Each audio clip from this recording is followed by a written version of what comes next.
Béatrice Doutot, la sorcière qui hante Pontarlier.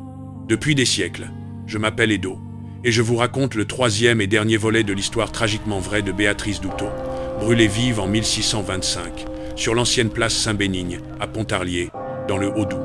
Les deux premiers volets sont toujours disponibles sur les pages Facebook, TikTok et YouTube de Ponta News.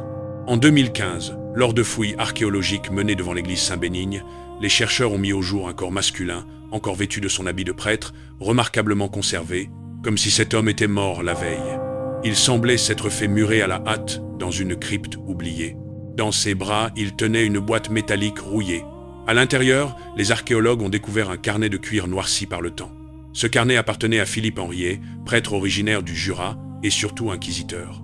C'est lui qui, près de 4 siècles plus tôt, avait interrogé, torturé et condamné Béatrice Doutot, ainsi que 3 autres femmes, Elisabeth Schneider, Huguette Saillard et Anna Benfèvre. Elles furent brûlées vives sur des bûchers dressés sur la place, sous les yeux d'une foule glacée par la peur. Dans le carnet, les archéologues ont lu ces mots. « Moi, Père Philippe Henriet, demande pardon à chaque descendant dont le nom est inscrit sur ces pages. Que Dieu ait pitié de vous et me pardonne mes péchés. » Henriet y avoue avoir été ensorcelé, ou plutôt obsédé par la beauté de Béatrice. Il prétendait qu'un sortilège l'avait lié à elle.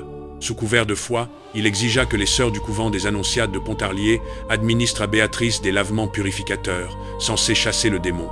Mais, selon ses propres mots, il imposait sa présence à chaque séance pour mieux admirer les formes de la jeune femme. Dans un passage, il écrit « J'ai condamné 4 innocentes au feu pour les fautes de ma chair. Béatrice me vient en rêve. Elle a promis vengeance contre chaque âme ayant participé à son exécution, même contre leur descendance. » Puis vient la dernière mise en garde, glaçante. « Si ce carnet est retrouvé, qu'il soit enfermé dans une boîte scellée, accompagné d'un crucifié et entouré de sel pur.